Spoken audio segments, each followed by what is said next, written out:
Buenas tardes, muchas gracias por venir. A los que no me conozcáis, soy Juan Pedro, soy miembro de la agrupación desde los años del año 88 o 90, por ahí. Esto es una...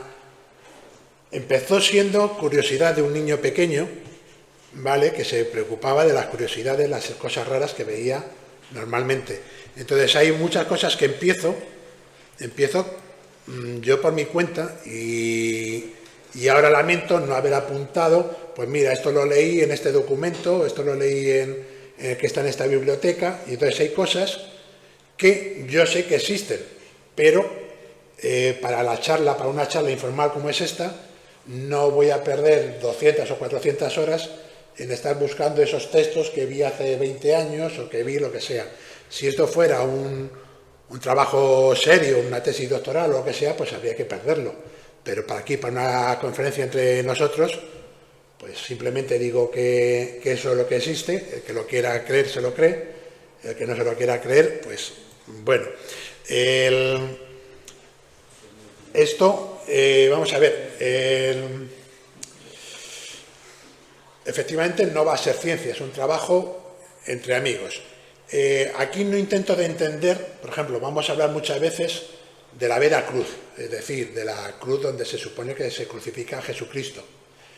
No se trata de si es verdad o es mentira, se trata de que las personas que hicieron ciertas cosas creían que era verdad, ¿vale?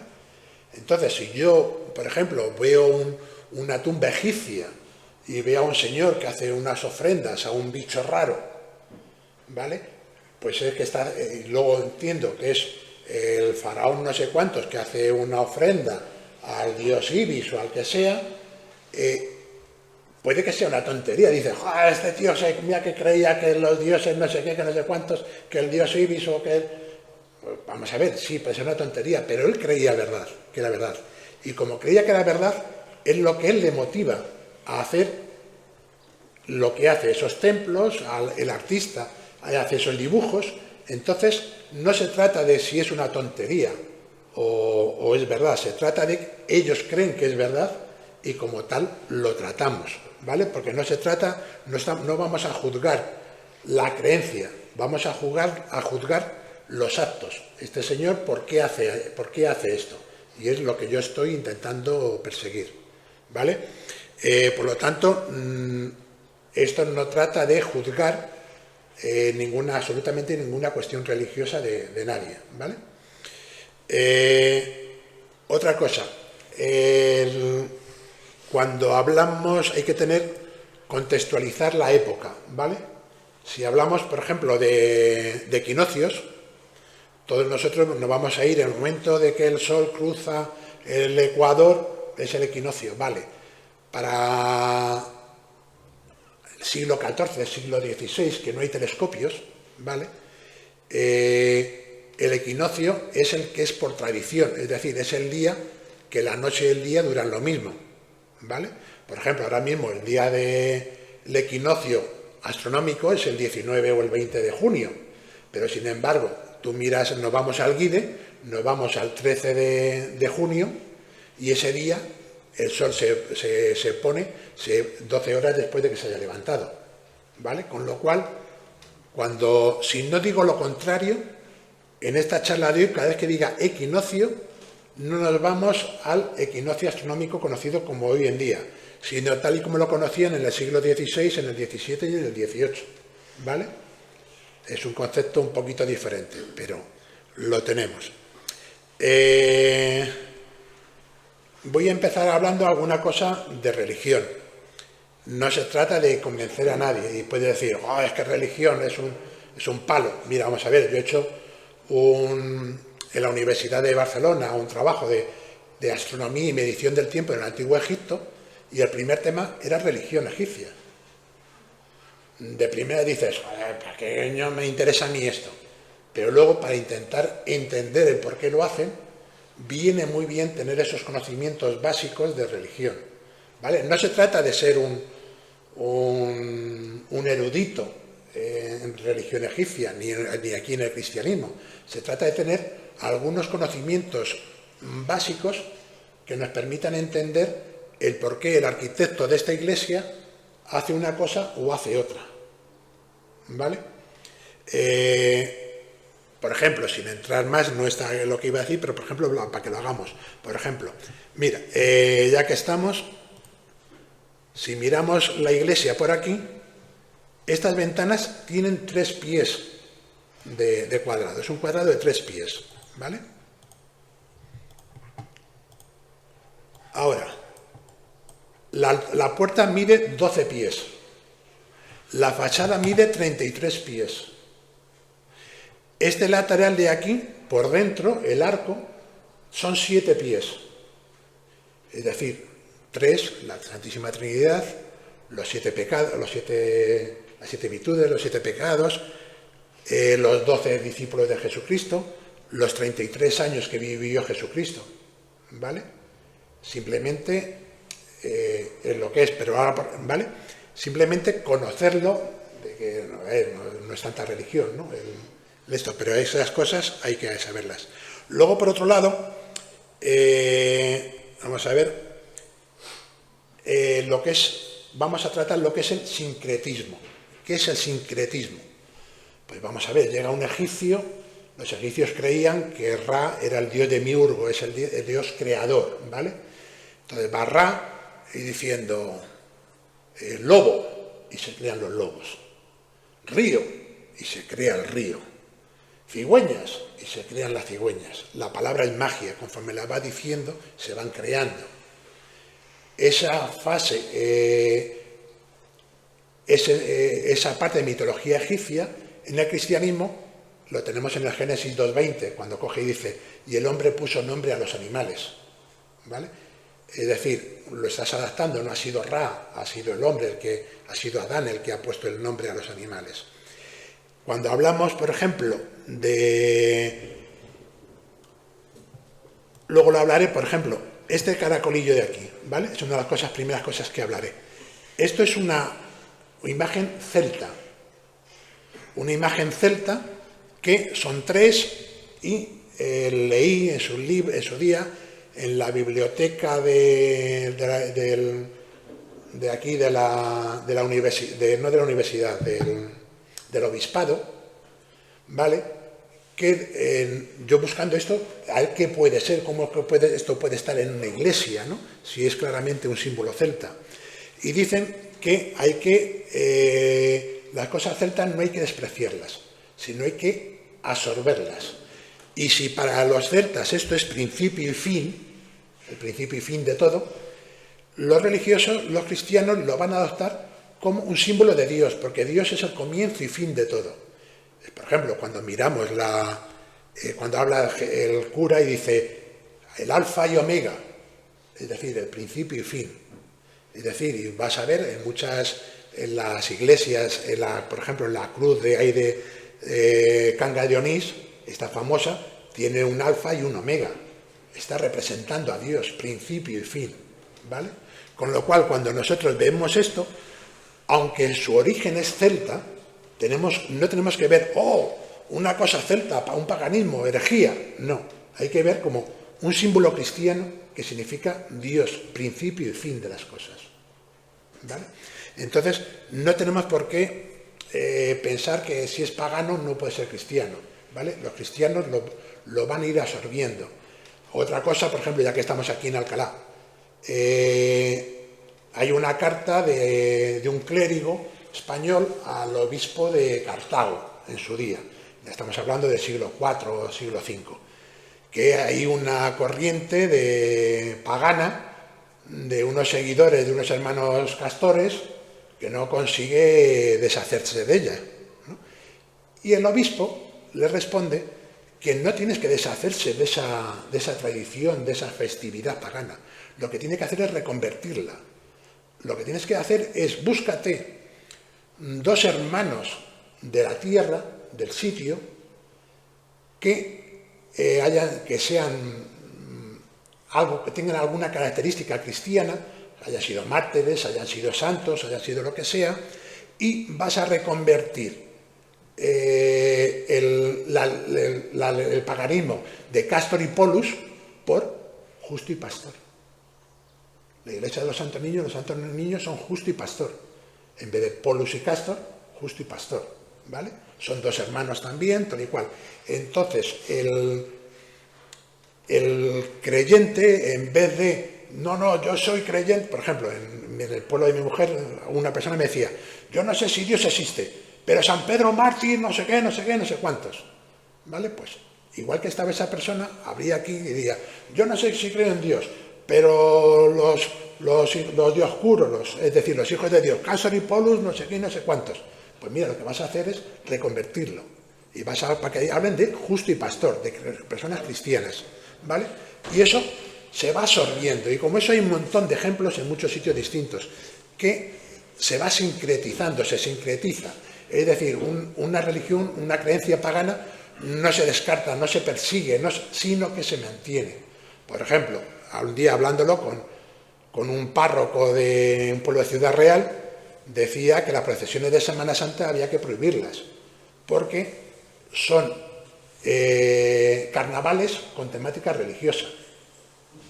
Un cura que es honesto, pero mal obispo, porque el obispo vas a perder muchos feligreses. Si quieres mantener esos feligreses, tienes que mantener esas tradiciones en las que sacan a pasear esta procesión y sacan a pasear otra, ¿vale? No se trata de ser honesto, o de ser estrictos, sino de intentar ser comprensivos y asimilar y que todos cabemos en la casa, ¿vale? Bien, entonces ya vamos a ir a pasar las primeras cosas. En la introducción, mira, aquí por ejemplo, lo que os hablaba, vamos a ver, de aquí donde se puede echar para adelante, para atrás, sí, aquí. En la iglesia de Pezuela, ¿vale? Veis que tiene esos caracolillos, ¿vale? Esto no es solamente tema de... Esto, por ejemplo, es la ermita en Soria. Si os dais cuenta, aquí también tienen dos caracolillos. Y si nos vamos al Google Map, vamos a ver, ¿vale? Aquí es esta ermita, ¿vale? Nos damos cuenta que no son dos, que son tres, ¿vale? Mis hijos en esta foto están así de frente, ¿vale?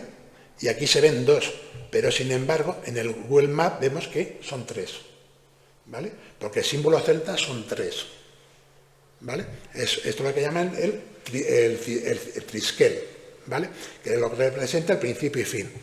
Luego hay, por ejemplo, hay veces, por ejemplo, que cuando hablas con ciertas personas me dicen que esas figuras, que no es otra cosa que esto que vemos aquí en los capiteles, ¿vale? Pero si os dais cuenta, aquí en este capitel es como si se enrollasen, ¿vale? Caen por peso y se enrollan por peso. Pero aquí están invertidos, ¿vale? Si fuesen como el capitel griego, la espiral, ¿vale? Sería así, pero sin embargo es así, es decir, son cuernos hacia arriba, no hacia abajo, ¿vale? Y aquí en este otro lado también, es decir, no es el típico capitel, de romano, ¿vale? Sino que es el típico capitel romano invertido. Vale, esto es la fachada de la Universidad Pontificia en Salamanca, ¿vale? ¿Veis? Que aquí también están los caracolillos estos.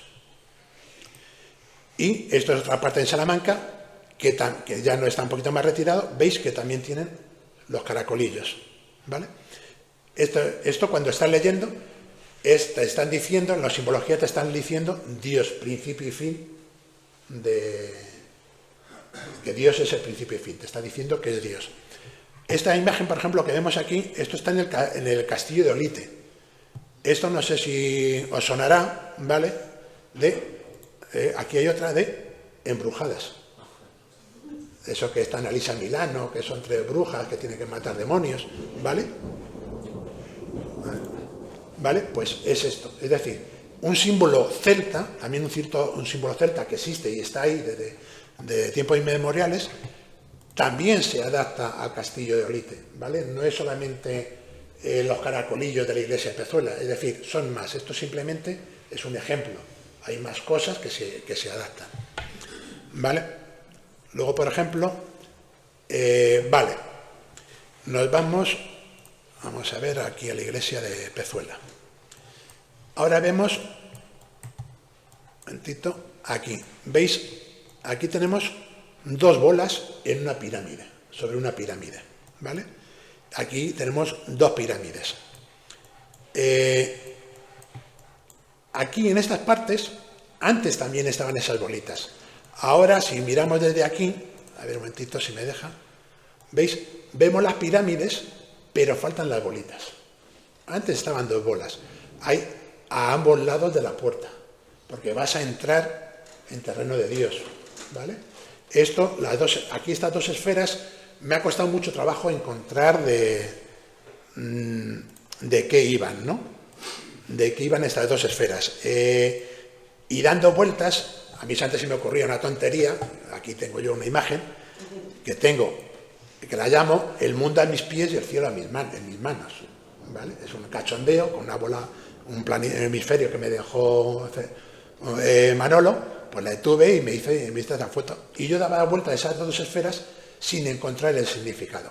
Y curiosamente, esta Semana Santa tuve un flash y dije, a ver si va a ser esto, y efectivamente. Son bolas herrerianas, ¿vale? Es decir, son bolas, ¿vale? Como estas de aquí, ¿vale? Estas dos, de Herrera, el que construye el monasterio del Escorial. El monasterio del Escorial, cuando se construye, hemos tenido una época en la que la Iglesia ha estado con mucho descontrol. Y ha llegado un señor, Lutero, ha dado un golpe de mano y dice que eso es una corrupción, que es una perversión, que son unos hipócritas, que no sé qué y no sé cuántos. Y lleva a la Iglesia y dice, a ver, no en todo, pero en algunas cosas tienes razón. Y tenemos que reformarla. No es necesario que te vayas de nuestra Iglesia. Podemos ponernos de acuerdo en hacer una Iglesia mejor y que cumpla con los requisitos morales que tú estás pidiendo. Entonces ahí pues se critica mucho, por ejemplo, en los faustos que tenía la Iglesia. Claro, si tú pones una estatua de Miguel Ángel que has recurrido 400 horas o 4.000 horas de trabajo, pues cuesta un dinero. Entonces la ornamentación de las iglesias van a pasar a ser cosas sencillas, como esferas y pirámides. Y estas esferas van a significar la esfera de la tierra y la esfera celeste. Es decir, lo que yo curiosamente decía en mi foto de el cielo en mis manos, pues resulta que da la casualidad que estaba celebrando eso. Está significado. Es decir, tú cuando llegas aquí en la iglesia y vas a pasar por entre las dos bolas, vas a pasar entre el cielo, entre la tierra y el cielo. Recordando, parafraseando a Mecano, entre el suelo y el cielo hay algo con tendencia a quedarse calvo, ¿vale? Pues esto es lo que viene a representar esas dos bolas, es decir, el ámbito de Dios, ¿vale? Por ejemplo, ya que estamos aquí, a ver, esta por ejemplo es la iglesia de Valdilecha. La iglesia de Valdilecha, aquí a la entrada, esto sí conserva las bolas, ¿vale?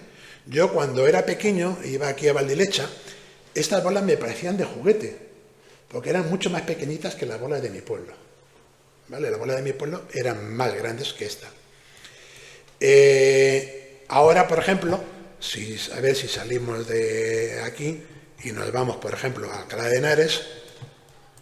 ¿Dónde está? Aquí Alcalá de Henares, La Garena, La Posada, Avenida de Madrid,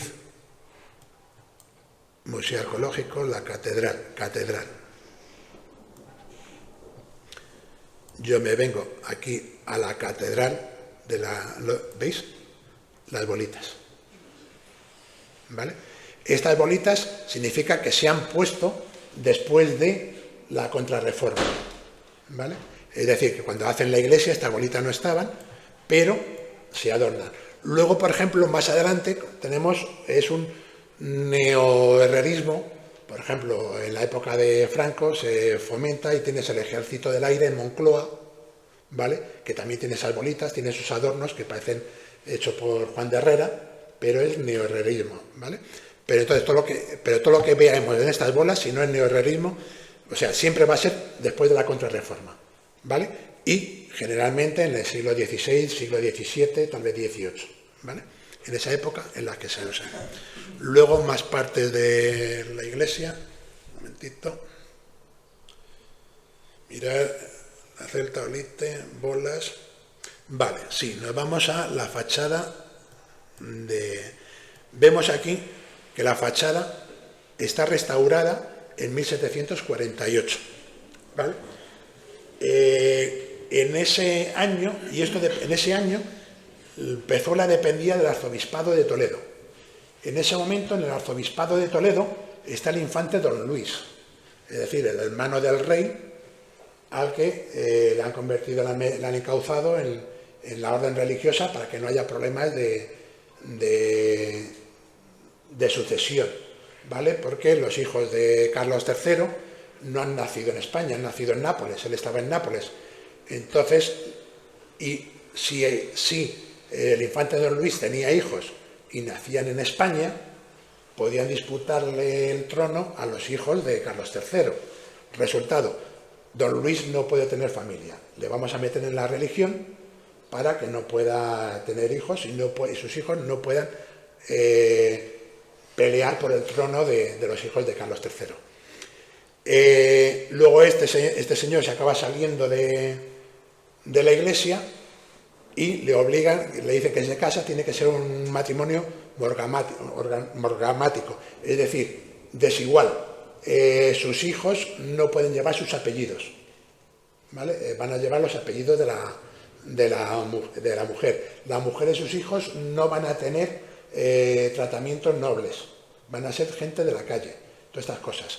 Lo que pasa es que luego su hija se casa con el que luego acaba siendo el conde duque de Olivares, y el conde duque de Olivares le restituye le vuelve a poner los marqueses, condes, duques, sus títulos nobiliarios, se los repone y se los pone. Bien, ahora nos vamos a este símbolo de aquí. Este símbolo de aquí, tengo una fotografía que se ve un poquito mejor, ¿vale? Este no lo he terminado de descifrar del todo, porque esto está claro que es un escudo de armas. La parte de arriba, si la pongo en... no sabía lo que era, ¿vale? Si la pongo en Google Earth, o sea, en Google Maps, de buscar Google Earth, para buscar la imagen, me manda a los salesianos.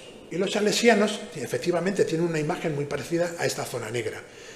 Y buscando ese símbolo de María, ¿vale? Esto es una M y una A, ¿vale? Es María. Yo pensando, digo, bueno, María, coño, yo estudié en el Colegio Claret. En el Colegio Claret el padre era San Antonio y María Claret. Y todavía recuerdo al padre Gago diciéndome que el santo fundador en su día originalmente se llamaba Antonio, y por su gran devoción a la Virgen María se cambia el nombre por Antonio María, y ahora es San Antonio y María Claret, ¿vale? Entonces dije, hombre, pues si es San Antonio María Claret, como es obispo, los obispos tienen escudo de armas, en su escudo de armas tendrá que hacer referencia a la Virgen María de alguna forma. Y aquí lo vemos, en azul. ¿Vale? Con lo cual, la imagen que vemos aquí es la imagen de María, algo que señala a María. El problema son... ¿Cómo? Vale, lo del problema son lo de abajo, las llaves. Las dos llaves son las llaves de San Pedro y solo las puede usar el Papa o el cardenal. Tiene un nombre especial y es cuando se muere el Papa, el que le sustituye en ese momento. Es decir, el padre, el cardenal Camarlengo, ¿vale? Ese es el único. Exactamente. Ahora cuando fallece es el que organiza el cónclave, es el que hace todo, ¿vale? Solamente lo pueden usar el Papa y el cardenal Camarlengo. ¿Qué hace en la iglesia de Pezuela este escudo con las llaves de San Pedro? He sido incapaz, completamente incapaz de entender el qué. Posiblemente fuese alguna congregación religiosa de la época, ¿vale? Que que tuviese un privilegio papal o lo que fuera, y luego la normativa prohibieron que usaran las llaves y se reservaron las llaves solamente para el Papa. Es decir, ha habido algún cambio o alguna cosa rara, no he sabido explicar las llaves. Ahora, María, la Iglesia, como veremos más adelante, está claramente ideada para el Santísimo Cristo del Socorro, para la cruz, para la Vera Cruz. Y el nombre de Nuestra Señora de Asunción está ahí puesto de pecadizo. Pero el problema es, bueno, la cuestión es que el infante Don Luis, que es el que ordena reconstruir la fachada de la iglesia, también era muy devoto de los diocesanos y demás. Y los diocesanos también tienen a la Virgen María, ¿vale? Igual que las escuelas pías. El infante Don Luis intenta poner las escuelas pías aquí en Alcalá de Henares. Pero cuando ya lo tienen hecho, hay una gente que se manifiesta diciendo que no puede ser por las propiedades del clero, no sé qué, y se vuelve atrás y las escuelas pías tardan un siglo más en entrar en Alcalá, ¿vale? Pero las escuelas pías, todo esto no está hablando de personas que quieren hacer la escuela para todo el mundo, como quería también hacer el infante Don Luis, y especialmente seguidores de la Virgen María.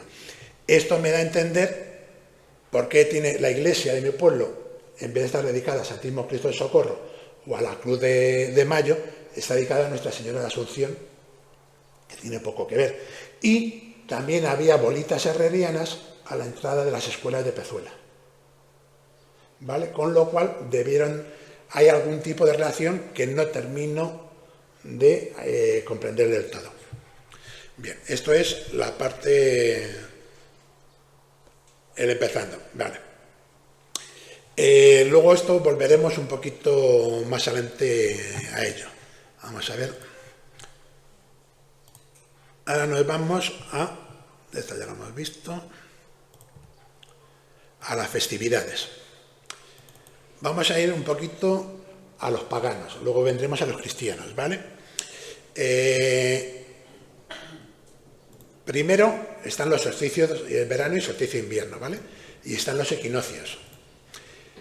Esto hoy en día es el 21 de junio y el 20 de marzo y 22 de septiembre. Un día arriba o abajo, porque no es exacto, y luego están los bisiestos que lo van corrigiendo, ¿vale?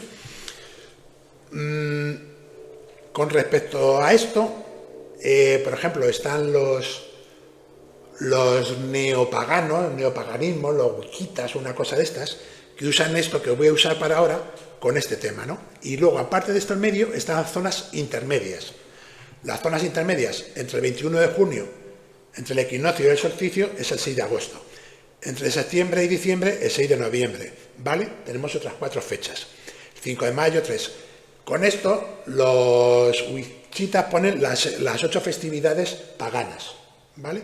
Pero cometen un error, yo no voy a ser que vaya a decirlo, y es que los equinoccios no son los equinoccios astronómicos, son los equinoccios del momento.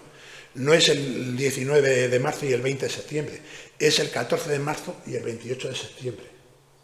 Y ahora vamos a hacer ya así los puntos intermedios, ¿vale? Tenemos el 2 de mayo, el 9 de agosto, el 9 de septiembre y el 1 de febrero. Aquí los romanos, ¿vale? Tenían el 25. ¿Por qué es el 25? Si en realidad cuando estamos hablando el solsticio ya era el 22 o era el 23, ¿por qué el 25? Pues no, porque los romanos llevan un poquito de inercia, ¿vale? Y les costaba mover ciertas cuestiones. Si papá dice esto es así, ¿vale? Les cuesta mover las cosas culturales, les costaba. Y ellos lo celebraban el 8º día de las calendas de enero y el 8º día de las calendas de junio, es decir, el 25 de diciembre y el 25 de junio, aunque no fueran los días de los solsticios, ¿vale? Esos días son los que se celebran. Luego tenían el 14 de marzo, os sonarán los idus de marzo, ¿vale? Y Anna Perenna, que era la diosa de la fertilidad y todas estas cosas. Y las Lupercales. Las Lupercales eran, pues, los que somos de Pezuela y algunos conocen a la botarga, que es uno que se disfraza y va arreando con una cachiporra, va arreando a la gente, ¿vale? Pues esto era gente y lo que iban eran arreando a las chicas bonitas y persiguiéndolas y demás, en plan, Sátiro y, bueno, en este plan. Y Pomona. Pomona es en septiembre, que es el equivalente al 14 de marzo, el otoño. Vale. Y aquí tenemos, los romanos han puesto el 25 de diciembre las Saturnales, 24 de junio, los idus de marzo, Iana Perena, la Lupercales, Pomona. Vale. Ahora tenemos los bárbaros. Los bárbaros tenemos 4 dioses. A ver, también tenía sus 4 dioses principales para los solsticios y los equinoccios, pero no lo sé y no me vienen al caso. Y me centro con estos otros 4 secundarios. ¿Vale? Tiene Sajin, se conecta el mundo de los vivos con los muertos, que es noviembre, el 8 de noviembre. ¿Vale? Vale. Que es el 9 de noviembre. Y la Lupercales, que es para el 1 de febrero, es Invoc. Es Invoc, la brillante, la mujer. Esta es una diosa, ¿vale? No es un dios, es una diosa. La llaman la brillante y es el día que las mujeres celtas toman el control. Ese día las mujeres mandan y los hombres oír, ver y callar, ¿vale? El Lugnaset, dios de la cosecha, que nos vamos al 9 de agosto. Y el 2 de mayo quedaría para Betán, el dios de la fertilidad. Y se celebra, tradiciones paganas, con el palo de mayo. El palo de mayo, los que somos de por aquí, de muchos pueblos, se corta un chopo, se sube al pueblo, los quintos de ese año cortan el chopo, lo llevan al pueblo, lo ponen, lo izan, con tantas naranjas o tantas banderitas como quintos hay, y luego lo cantan a la Virgen María y luego se van de ronda cantando a las mujeres la canción del mayo, ¿vale? En Pezuela se celebra el 30 de abril, la noche del 30 de abril al 1 de mayo, pero en otras partes de España se llega a celebrar incluso el 3 de mayo, ¿vale? Nos hablamos de estas fechas. Luego llegan los cristianos, los primeros cristianos, siglo II y III. Es decir, ya hay cristianos, pero están perseguidos. Es decir, yo voy a hacer mis festividades, pero las voy a hacer ocultas, ¿vale? Entonces, el 25 de diciembre, si todo el mundo está de fiesta y yo no estoy celebrando las Saturnalias, este tío es cristiano, al circo con él, ¿vale? Entonces yo también voy a estar de fiesta, pero no voy a estar celebrando la Saturnalia, voy a estar celebrando el nacimiento de Jesús, ¿vale? De esa forma, y a mí me van a ver que estoy celebrando y voy a pasar desapercibido y voy a poder celebrar el nacimiento de mi Dios coincidiendo con el nacimiento de tu Dios, con el sol invicto, ¿vale? Pero van a pasar desapercibidos. Y lo ponen el 25 de diciembre para pasar de ese vídeo porque ese día son las Saturnalias de los romanos, ¿vale? Y San Juan Bautista en el otro solsticio. Luego llega el siglo III, siglo IV, estamos hablando de Constantino, el primero que fija la religión cristiana, su madre Santa Elena y los primeros concilios.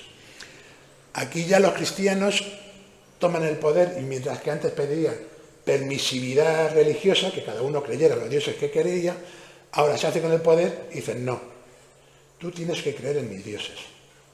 Ahora yo impongo mi religión, ¿vale? O mejor de primera con Constantino no, pero un siglo más tarde ya estas cosas ya está así. Y tienen varias celebraciones. La invención de la Santa Cruz, es decir, cuando Santa Elena descubre la verdadera cruz en la que se crucificó a Jesucristo, ¿vale? La exaltación de la Vera Cruz es el día, la Vera Cruz, pues es un símbolo, un amuleto muy grande para los ejércitos cristianos y la llevan a la guerra y siempre que llevan la Vera Cruz ganan las batallas y entonces es un amuleto que la llevan con él, pero hasta que pierden una y al rey persa, Sasanidad, con el Roe II y gana la batalla y se lleva la Vera Cruz a su palacio en Cesifonte, al lado de Bagdad, y pone la cruz a los pies de su trono, de tal forma que todos los días, cada vez que va a sentarse en el trono o se baja del trono, lo hace pisando la Vera Cruz, para despreciar a los cristianos. Entonces, la exaltación de la Vera Cruz acaba siendo cuando se recupera la Vera Cruz, que coincide también, y aquí no lo he puesto exactamente, esa exaltación de la Vera Cruz, la segunda es la inauguración del templo del Santo Sepulcro, es el templo más santo entre toda la cristiandad. Algunos dirán, San Pedro entre los católicos. Sí, pero entre los católicos y entre los ortodoxos no. ¿Vale? Si juntamos todos estamos de acuerdo que Santo Sepulcro es la más importante de todas.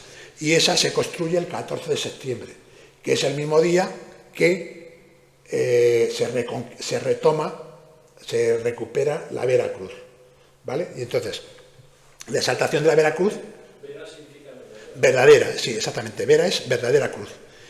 Tenemos San José, ahora aquí vamos a ir viendo, por ejemplo, tenemos la Navidad, aquí, Santa Águeda, 5 de febrero. Santa Águeda, por ejemplo, es una mujer, es la patrona de los pechos, ¿vale? Santa Águeda. Es el 5 de febrero porque en ese momento, cuando se hace en el siglo III, este día intermedio entre la Navidad y el equinoccio es el 5 de febrero. En esa época, en el siglo III, es el 5 de febrero y eso se pone el dios Santa Águeda. San Lorenzo, el 10 de agosto. Ya no es el día 9, ya no es Luxar, el dios de la cosecha, ¿vale? Cuando se empieza a cosechar. Ahora va a ser San Lorenzo.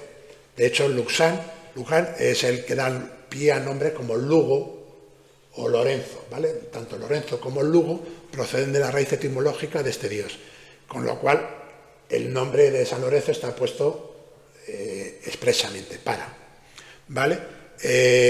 Aquí ahora ya San Miguel, que es fiesta en Villalbilla, es el equinoccio cultural, ¿vale?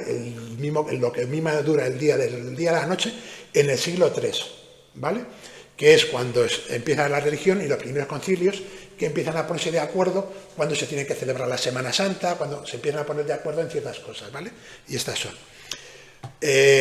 Luego San José, pues el equinoccio, pero considerando el 24 y el 24 de junio, ¿vale? Esto ya es anterior y aquí lo ponen el 19 de marzo.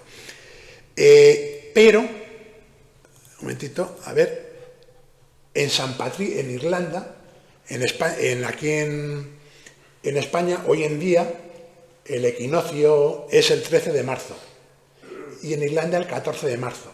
Pero cuando se establece San Patricio en Irlanda, el equinoccio es el 16 de marzo.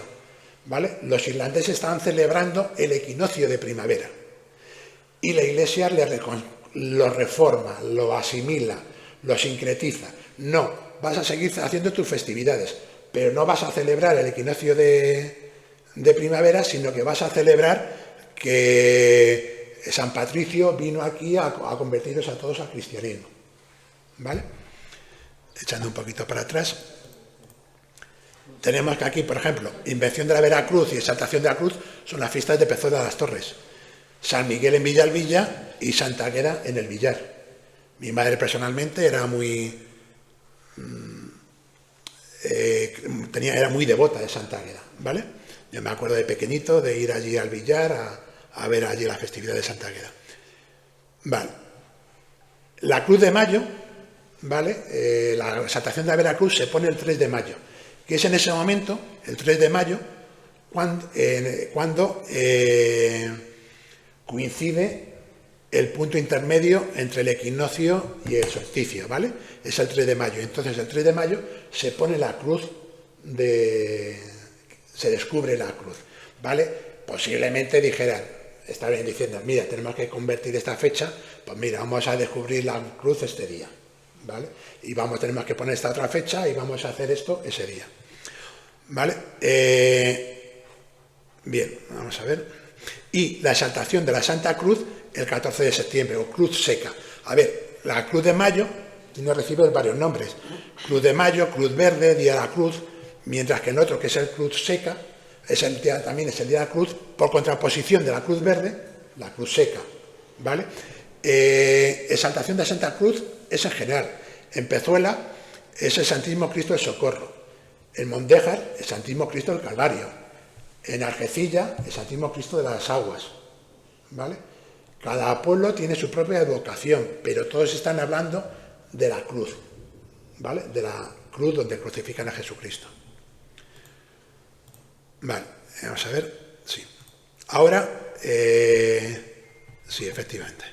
Aquí tenemos, nos vamos ya al siglo V, la 494. Las Lupercales se han mantenido. Santa Águeda no ha conseguido destronar a las Lupercales. Ahí están los hombres vestidos de lobos persiguiendo a las mozas, y eso no puede ser en el cristianismo. Y entonces, pues, ¿qué es lo que hace? Crea la Candelaria, la Virgen de la Candelaria. Y en ese momento las Lupercales son del 2 de febrero. Antes era el 5 de febrero, en el siglo III era el 200 y pico, era el día 5, pero en el 500, ya casi en el 500, es el 2 de febrero. Y entonces el 2 de febrero es la Virgen de la Candelaria. Candelaria, porque era la brillante, la diosa brillante, ¿vale? Y aquí, ahora nos queda, aquí uno, es Samhain, que es la última fiesta pagana. Esta nos vamos al año 998. Hemos visto que esta fecha nos íbamos al 7 o al 8 de noviembre, ¿vale?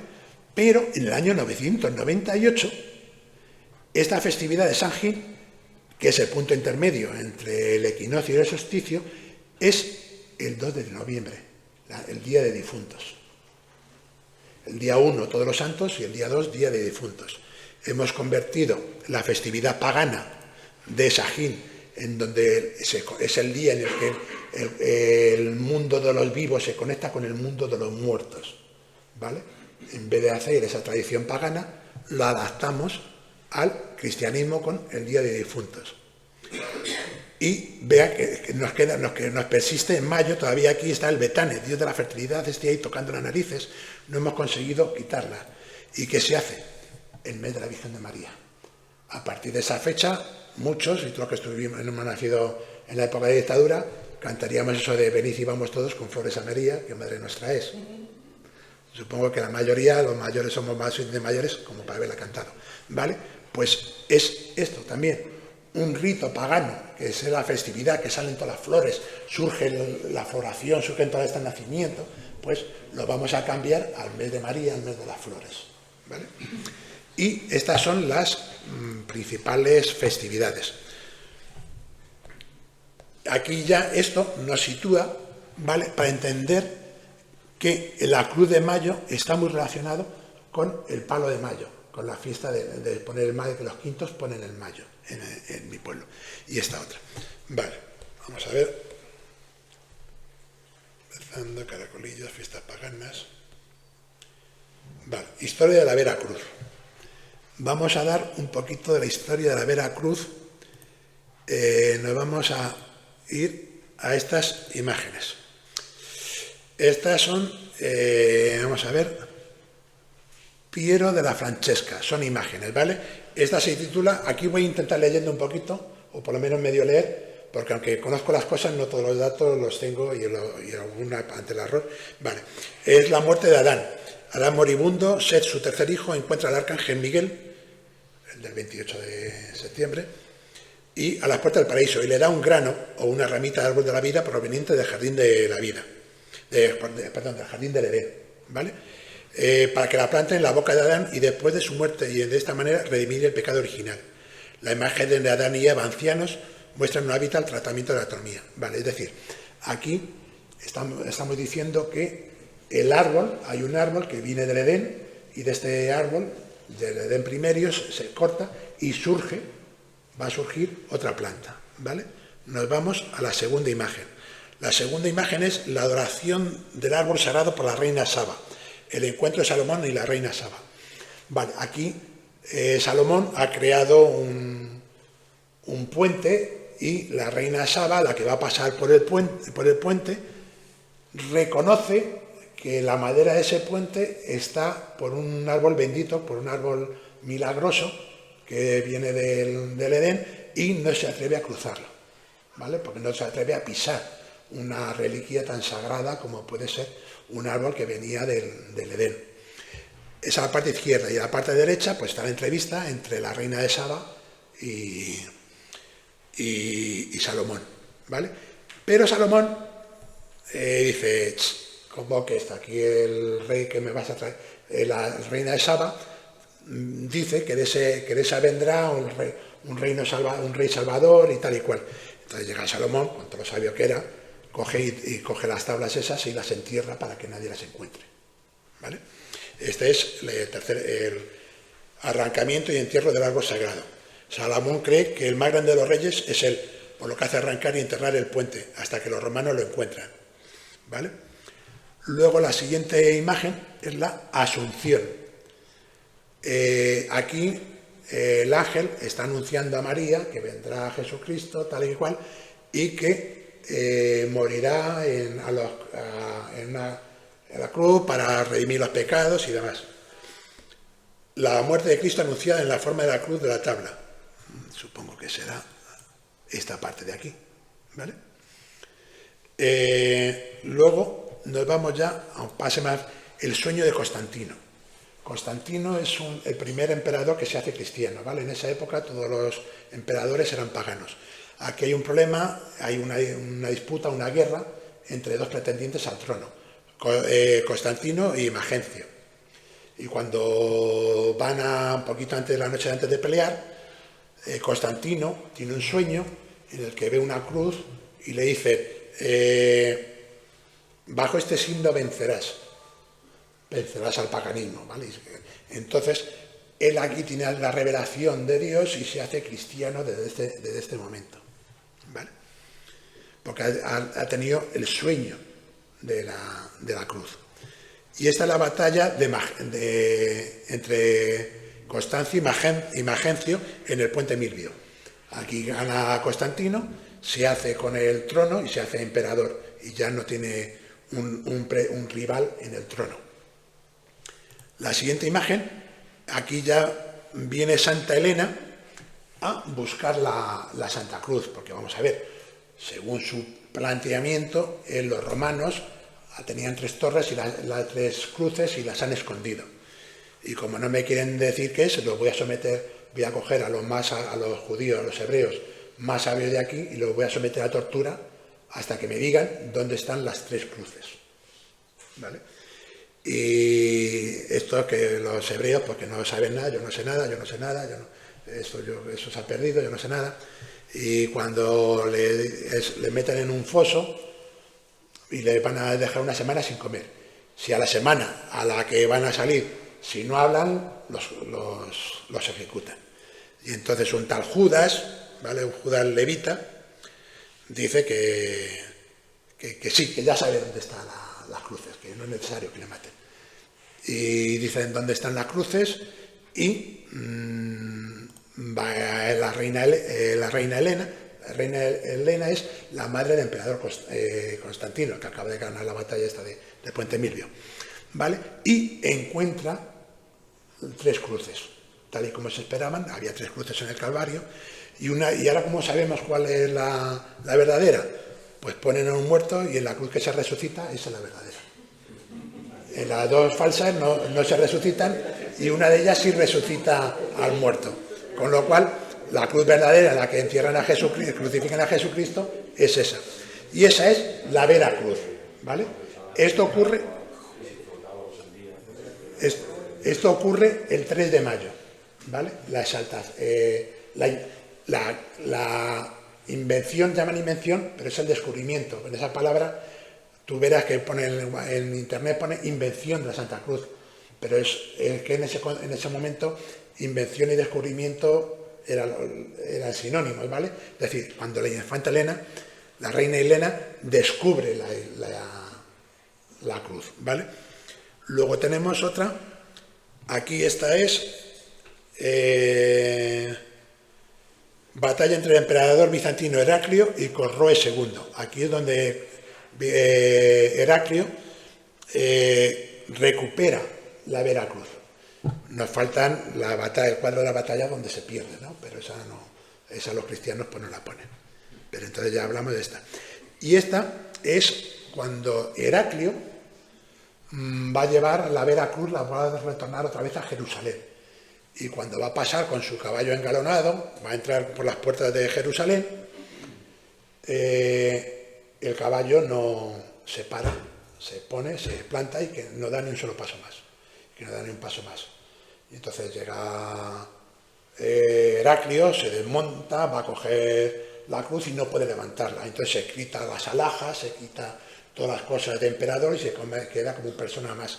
Y entonces, al quedarse como una persona más, se produce el milagro y es capaz de transportar la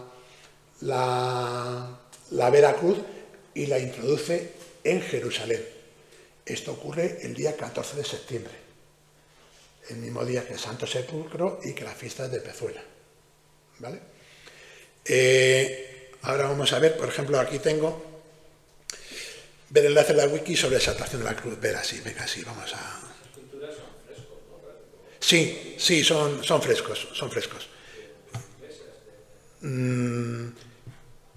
No, es de una iglesia en concreto, pero no me acuerdo ahora mismo de cuál. Están todas y luego hay, estos son 10 imágenes, hay otras 2 imágenes más que se ven dos profetas, pero que no tienen nada que ver con la historia. Ha puesto, pues, que se supone que tenía que poner 12 por el número mítico de 12 y lo rellena con 2 profetas que le vienen bien al autor. Vamos a ver aquí, si yo aquí en Google pongo es el enlace sobre exaltación de la Santa Cruz.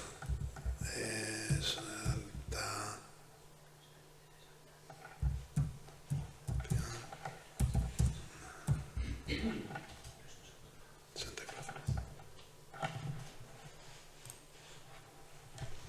Exaltación. Por cierto, ahora que digo, he dicho que la iglesia de Santo Sepulcro se inaugura el 14 de septiembre. Si lo miráis en algún sitio, pone que es el 13 de septiembre.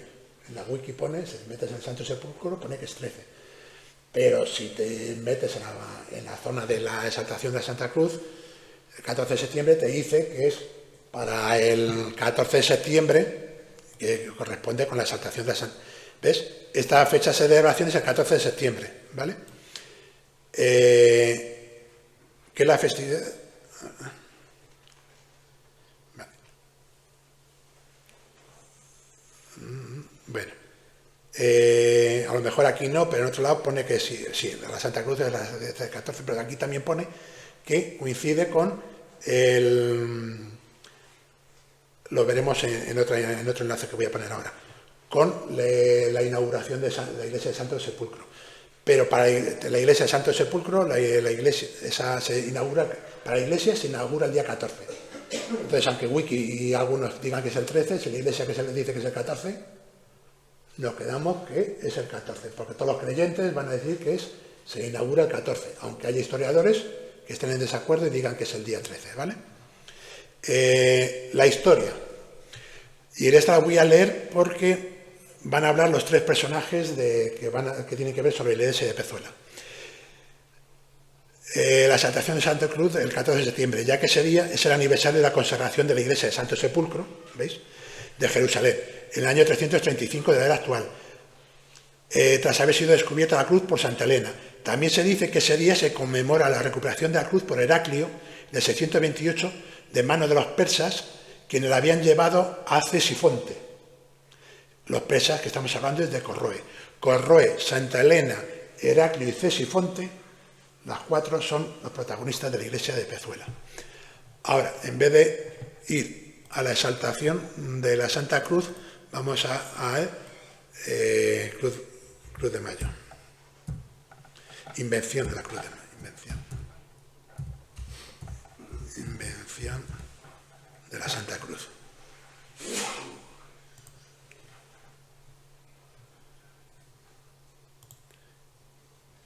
No, este es el 14. Me la he pasado de primeras. Invención de la Santa Cruz. Vale. Origen. El origen está del hallazgo por parte de Santa Elena, del emperador Constantino, de la verdadera cruz de Cristo en su peregrinación a Jerusalén.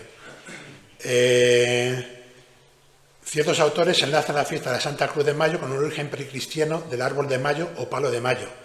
El culto al árbol ha sido común en la religión. Yo pensaba que la festividad del palo de mayo, de poner el mayo, era una cosa celta. Y sin embargo he visto que no solamente es celta, sino que también no solamente celtas, sino que era de todos los bárbaros, también de los germanos y demás, ¿vale? Lo digo porque esto me empezó a extrañar porque una vez hablando con una chica de Argentina, el tema es que en Austria también ponen el mayo y que allí los cuidan porque el que pone el mayo en el pueblo vecino van a ir a intentar romperlo, tal y cual. Que son leyendas que se contaban en mi pueblo, pero que nunca se hacía. En mi pueblo nunca fuimos al pueblo de al lado a romperle el mayo y nunca nadie vino a nuestro pueblo a rompernos el mayo, ¿vale? Pero la leyenda estaba ahí.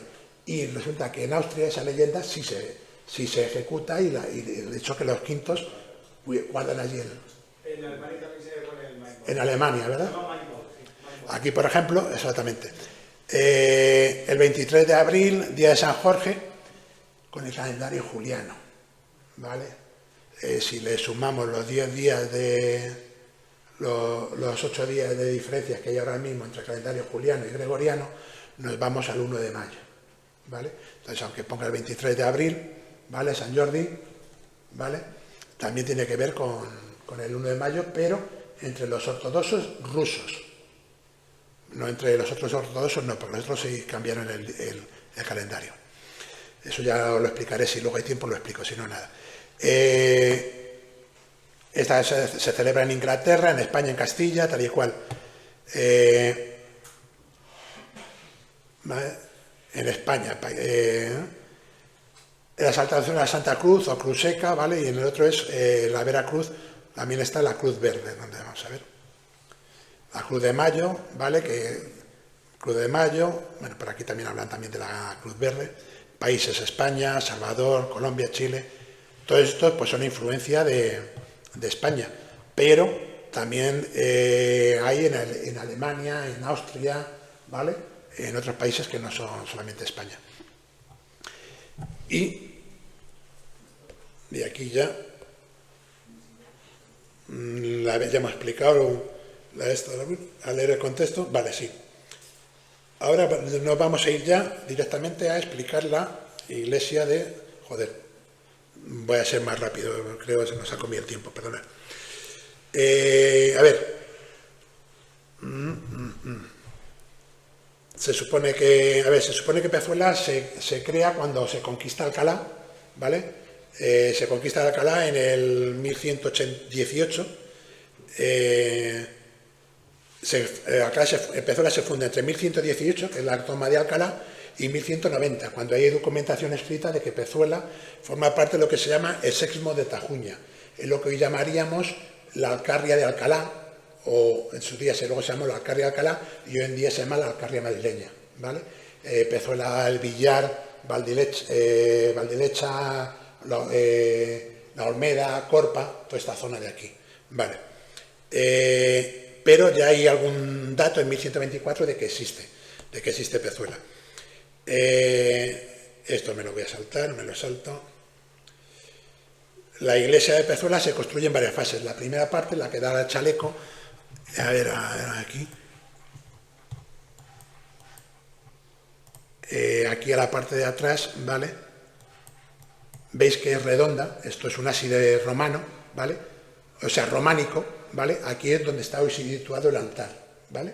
El resto es una ampliación nueva. Vale. Ubicación en el Google Earth, es que se me ha comido el tiempo, me cago en la leche. Pezuela, ¿dónde está ubicada la iglesia de Pezuela? La iglesia de Pezuela está ubicada entre los parajes más cercanos, más altos cercanos, en perpendicular. Mira, aquí está la iglesia de Pezuela, ¿vale?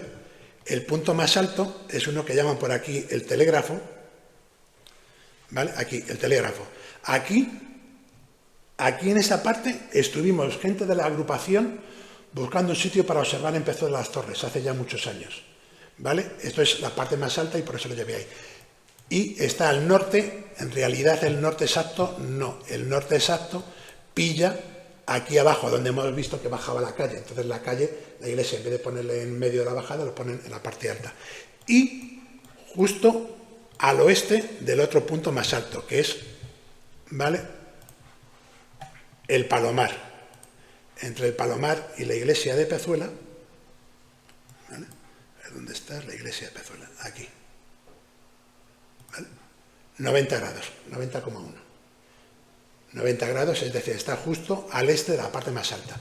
Si nos vamos, en vez de ponerla aquí, lo ponemos, en vez de ponerla ahí, lo ponemos en la puerta de iglesia, resulta que cuando construyen la iglesia, el día 14 de septiembre, el sol se mete por el Palomar, por el punto este más alto de la zona. ¿Vale? Casualidad o no, pero el caso es que el día 14 de septiembre, cuando se construye en su momento, el sol se ponía por ahí. La ubicación casi al norte, orientación. Vale, la orientación, nos vamos con esta pared, ¿vale? ¿Dónde estás aquí? Con esta pared de aquí, ¿vale? Con esta pared de aquí, que coincide también con la orientación central de la iglesia, ¿vale? Esta, yo me fui ahí y lo hice con las sombras y me salió que el sol se alineaba con esa pared el 19 de junio a las 17:44, ¿vale? Hora de reloj, 15:44 UTC. Yo ahí en ese momento no me esperaba nada de esto y simplemente me lo apunté en un papel y con eso luego lo escribí. Hoy en día lo habría hecho fotos. Para esto, vamos a ver, ¿dónde estás aquí? Vamos a ver cómo se hacen las mediciones solares. Vale, este es un vídeo de... ¿Se oye? Vale. Aquí Tito Vivas me está diciendo que a ver cómo carajos puede buscar aquí una orientación con sombras cuando todo está de esta forma, que no hay una línea recta en ningún lado, ¿vale? Entonces lo voy pasando, ya que no se oye, lo paso más rápido, que esto está así, que no se puede medir forma recta de ninguna forma. Vale. Entonces, fotos. Él me manda esta imagen y yo veo así. Él me manda esa imagen. Yo le digo que se meta en el pasadizo, en la tumba, y saque el centro del pasadizo y lo prolongue al exterior, a la zona iluminada. Entonces él coge, yo no me la esperaba ni de coña, él tiene aquí unos como los textos de símbolos de los conos de tráfico, pero chiquititos, unos chiquititos para ir haciendo marcas, y lo pone en todo el templo, todo el pasillo del templo lo va poniendo, y luego con una cinta coge y une le digo que lo una y une todas las líneas, ¿vale? Y pone las líneas. Y yo le digo, coge el trípode y ponlo y lo giras de tal forma que una pata esté apoyada en la cinta y la vertical del trípode también esté apoyada en la cinta. ¿Vale? Y entonces él lo coge y lo cambia. ¿Vale? Lo coge y lo cambia. Y ahora este vídeo es que no se oye, es que es una pena. Es que tienes el volumen. Sí, lo tienes. No, a la izquierda, a la izquierda. La barra de sonido. A la izquierda. El cuarto de la izquierda. Está el triángulo. Ahí.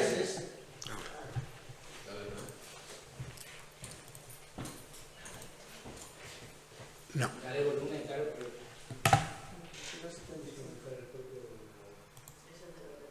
Volumen está a tope. Bueno, aquí me dice que son las 11:28 y que ya se ve que la sombra ha brincado, la sombra del trípode ya está a la izquierda de la rayita. Es decir, el sol ya ha pasado. De primera, la sombra del trípode estaba en este lado. Cuando el sol se alinea con el templo, la sombra del trípode coincide con la línea blanca, y cuando el sol ha pasado ya la orientación del templo, la sombra se desplaza al otro lado. Entonces, y con esa forma determina que este templo tiene una orientación de 127 grados y medio, ¿vale? Sabiendo dónde la hora que es, y lo pones en el estelarium, coges marca y te dice lo que es. Es que es una pena no oírlo, pues nada.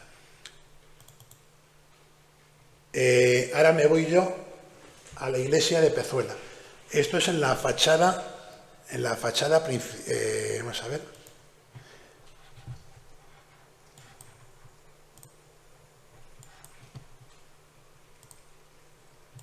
Aquí, esta fachada.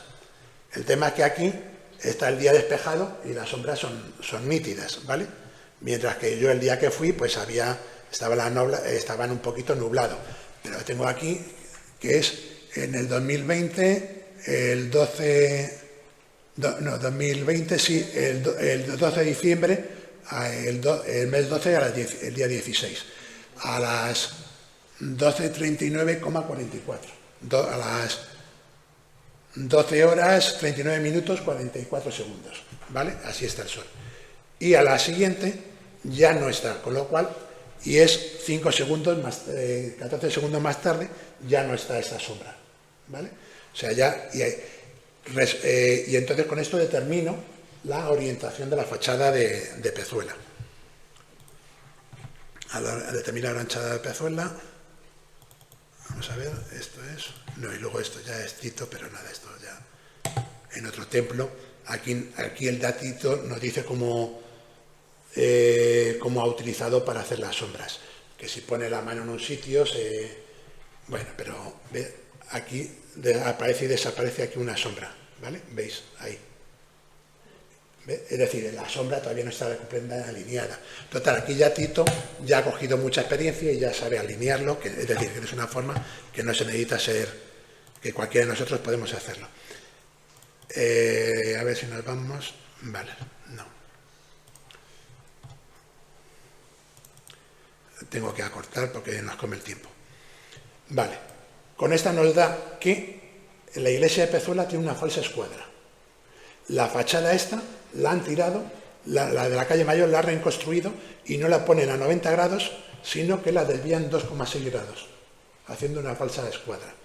Por otro lado, fíjate que estábamos hablando que la puerta tenía 12 pies de alto, aquí son 33, 7 pies, y aquí nos vamos a 27,33 pies y 26,55 pies.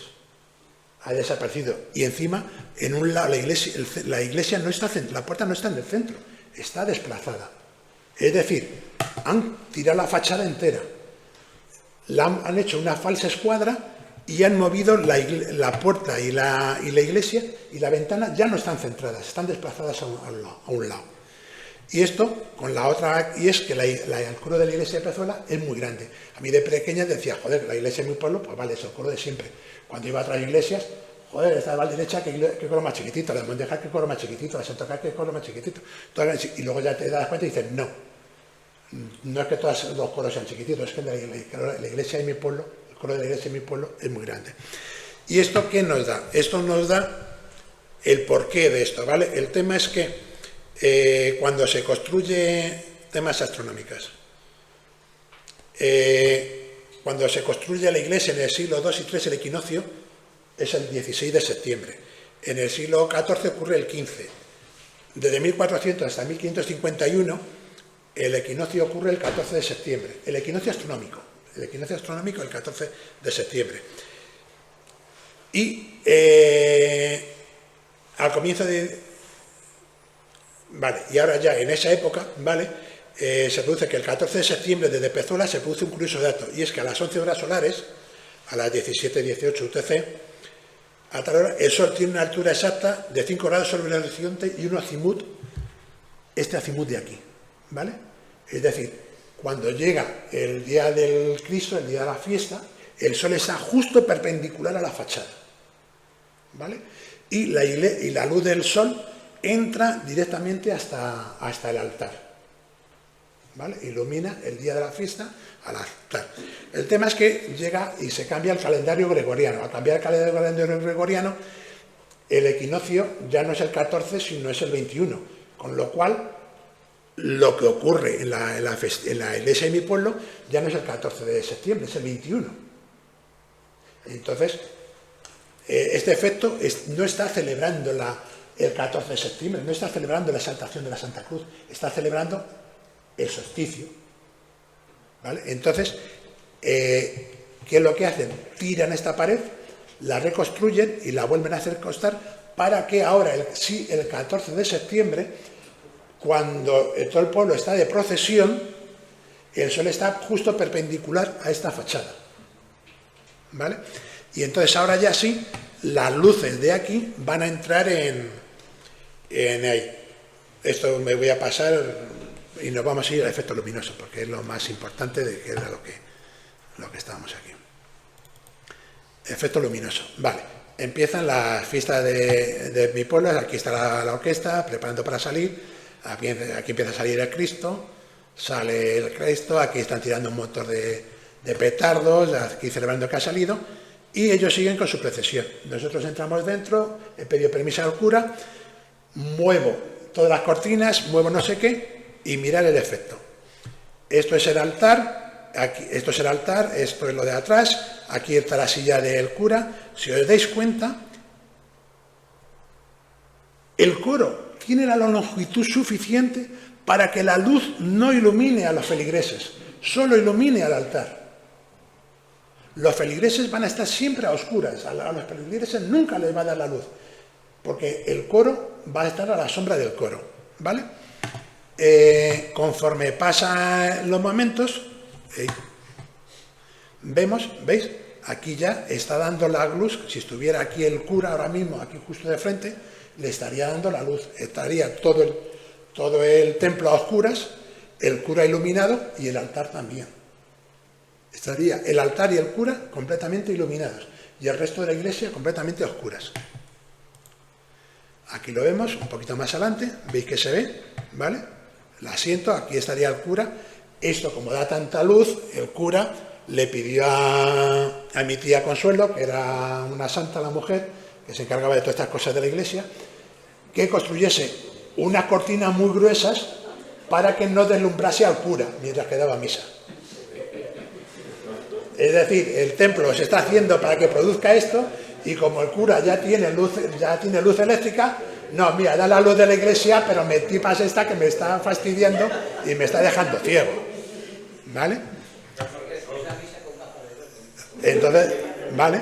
Aquí vemos ya que un poquito más adelante ya se ha pasado un poquito, ya se está inclinando a la derecha, y aquí me doy cuenta que no me lo esperaba, el efecto de la luz que entra por el suelo, por la puerta, rebota en el suelo e ilumina toda esta parte, ¿vale? Todo esto del pan de oro tiene 3 partes y solamente ilumina la parte central. Las otras 2 partes quedan completamente a oscuras, en sombra, quedan en sombras. Y esto es por la iluminación que entra por la puerta. Es decir, esto es lo que entra, la luz directa por la ventana, y esto, el rebote en el suelo de la luz que entra por la puerta. Y esto no me lo esperaba, esto me sorprendió. Yo lo de abajo sí me lo esperaba, pero esto me sorprendió, ¿vale? Veis que es una imagen bastante, a mí por lo menos me encanta esta imagen que está... Efectivamente, efectivamente. Ahora con la reconstrucción ocurre el 14 de septiembre. Ahora con la reconstrucción vuelve a ocurrir el 14 de septiembre. Y por eso, para que la luz entre donde entre, han desplazado la puerta. Han desplazado la puerta para que ese pequeño ángulo se corrija con la desviación de la puerta. ¿Cómo? En el 1752, el número que ponía ahí del infante Don Luis. ¿Vale? ¿Vale? Son imágenes. Ahora lo vamos a ver desde la posición del cura. ¿Vale? Esta posición, lo suyo habría de tener 3 o 4 cámaras, poner a grabar en una y en otra, pero iba a un lado, hacía una foto, bajaba al altar, hacía una foto, subía al coro, hacía una foto, bajaba hacia otra, ¿vale? Y entonces aquí, para evitar ese movimiento de cámaras raros, no las he puesto no las he puesto por horas, sino he agrupado por horas una, por horas y por horas otra, para que no nos volvamos idiotas. Esta es la imagen, el sol empieza a dar aquí un poquito de luz. Este es el centro, un momento en el que, ¿veis? Aquí el cura estaría completamente deslumbrado, efectivamente. Estaría todo a oscuras. ¿Veis? Mira, esta parte, ¿veis? Es lo que yo digo que tiene 33 pies, ¿vale? Y de aquí a aquí 7 pies. De aquí a aquí 7 pies, ¿vale? Pero, ojo, midiendo los arcos, no la luz del arco, sino el tamaño del arco. Es decir, desde aquí hasta aquí, 33 pies. Desde aquí hasta aquí, 7 pies. Es decir, estamos hablando del tamaño del arco, no de la luz del arco, ¿vale? No del agujero. Vale. Es esta imagen, ¿vale? Aquí vamos a ver cómo se va moviendo la luz, el sol a través de por la ventanita, ¿vale? Y aquí desde un lado, aquí está iluminado, ¿vale? El altar está iluminado, que viene al asiento del cura, ¿vale? Y esto ya es desde la puerta de la calle. Y aquí el efecto, si os dais cuenta, la sombra y la luz ya se va hacia el lado derecho, ¿vale? El efecto visual ya ha pasado, ya está terminando, ¿vale? Pero todavía está bastante iluminado la zona central, ¿vale? Es otro igual. Son imágenes que se va iluminando el centro, que yo no me lo esperaba, esto me pilla luego de improviso. Y aquí ya estoy, pues veis, las cortinas, que tiene dos, unas finitas y estas otras gordas para que no pase la luz ni de coña. Y aquí ya ha pasado el efecto. Esto todavía no ha terminado la procesión. Todavía están con la procesión del Cristo, ¿vale? Y aquí ya está mi tío Valentín, el hombre ahí, que ya está llegando la procesión a su final. Y lamento por haber tenido que correr la parte bonita, pero es que las horas nos pillaba. Sí.